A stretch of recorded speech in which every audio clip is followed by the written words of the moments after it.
Don't trust anyone.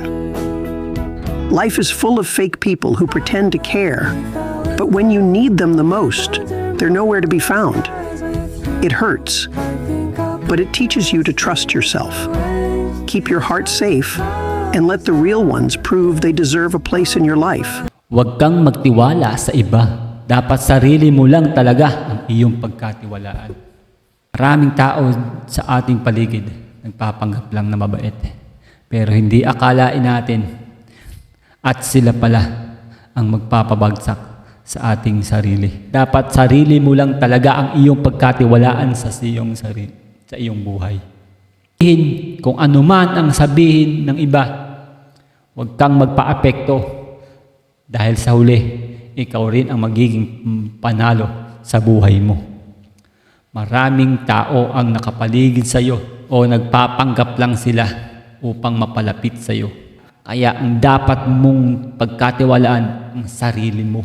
Huwag kang magtitiwala sa iba. Huwag kang magtitiwala sa iba. Dahil yan ang kakabuti ng iyong sarili. Mas maganda pa nga na magtiwala ka sa iyong sarili.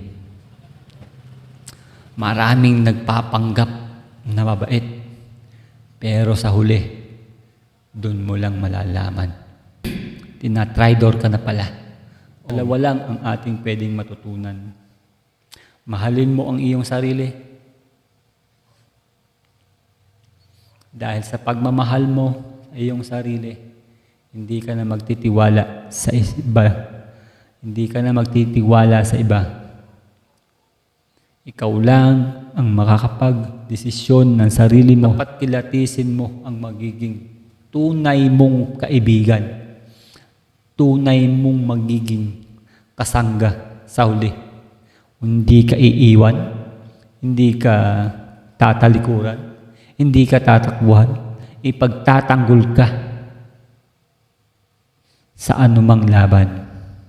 Kaya't ipanalo mo ang laban na to.